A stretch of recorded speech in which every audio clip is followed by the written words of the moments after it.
ఈరోజు జూలై 7వ తారీఖు, ఇంకొక 2 రోజుల్లో జూలై 9వ తారీఖు వరకు పీఓకే అంటే పాక్ ఆక్యుపైడ్ కాశ్మీర్ వాళ్ళు పాకిస్తాన్కి ఇచ్చిన డెడ్ లైన్. వాళ్ళు కొన్ని డిమాండ్లు పెట్టారు పాకిస్తాన్ ముందు. ఆ డిమాండ్లు ఒప్పుకుంటే మేము పాకిస్తాన్లో భాగంగా ఉంటాం, ఆ డిమాండ్లు ఒప్పుకోలేదంటే మా దారి మేము చూసుకుంటాం అని చెప్పేసి పీఓకే ప్రజలు, పీఓకే నాయకులు కలిసి కట్టుగా పాకిస్తాన్కి ఇచ్చినటువంటి అల్టిమేటం. పైగా పీఓకే ప్రజలు ఓపెన్గా భారత్ సహాయం అడుగుతున్నారు. మీరు రండి, మమ్మల్ని పరిపాలించండి. లేదు అంటారా, మేము వస్తాం, మీ దేశంలోకి అలో చేయండి వాళ్ళు అడుగుతున్నారు. ఇప్పుడు ఆ వీడియోలు కూడా వైరల్ అవుతున్నాయి. పీఓకే నాయకులు మాట్లాడుతున్న వీడియోలు కూడా వైరల్ అవుతున్నాయి. కాకపోతే ఇప్పటి వరకు మనం ఆ విషయంలో కలెక్ట్ చేసుకుందాం అని అనుకోవట్లేదు.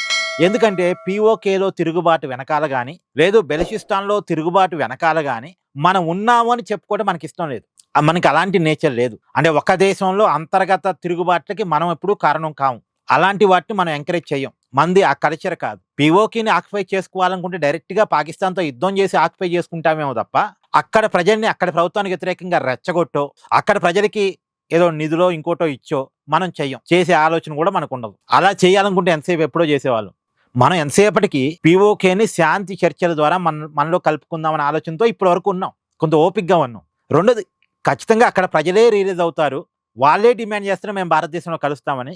అప్పుడు అంతర్జాతీయ సమాజం ముందు ఆ డిమాండ్ ఉన్నప్పుడు ఆటోమేటిక్గా అఫీషియల్గా పీఓకేని భారతదేశం కలుపుకోవచ్చు అనే ఆలోచనతో మనం ఉన్నాం. అంటే అంతర్జాతీయ సమాజం ఆమోదంతో ఎవరికి ఇబ్బంది లేకుండానే పీఓకేని అఫీషియల్గా భారతదేశంలో కలుపుకుందాం అనే ఆలోచన భారతదేశానికి ఉంది. కాబట్టి ఇప్పటి వరకు మనం యుద్ధం ద్వారా ఆక్రమించుకోవాలని చూడలేదు. ఇప్పుడు ఏముందండి, మొన్న ఆపరేషన్ సింధూర్ చేసాం, దాన్ని కొన్నాళ్ళు కంటిన్యూ చేసి ఉండుంటే పీఓకే మన చేతిలో రావడానికి అవకాశం ఉండేదేమో. కానీ ఆ ప్రయత్నం వైపుగా మనం ఆలోచించేలా. ఎందుకంటే ఒక ప్రాంతాన్ని బలవంతంగా భారతదేశం ఆక్రమించుకుంది అనే పేరు మనకు వద్దు అసలు. నిజానికి అది మన ప్రదేశమే, కానీ ప్రపంచం అలా అనుకోదుగా.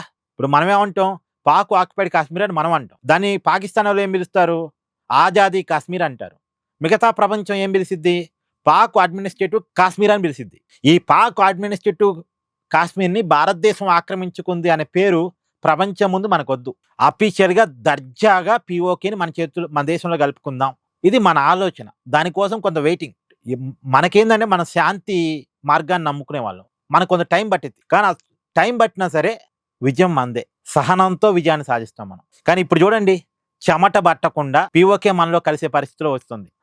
అక్కడ ప్రజలే డిమాండ్ చేసుకుంటున్నారు, మేము భారతదేశంలో కలుస్తాం, మమ్మల్ని భారతదేశంలోకి రానివ్వండి అని.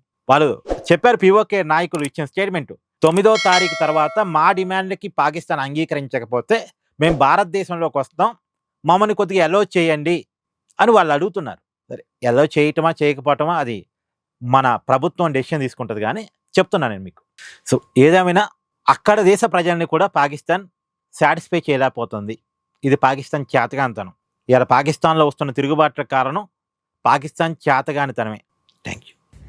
Please do like, share and subscribe this channel.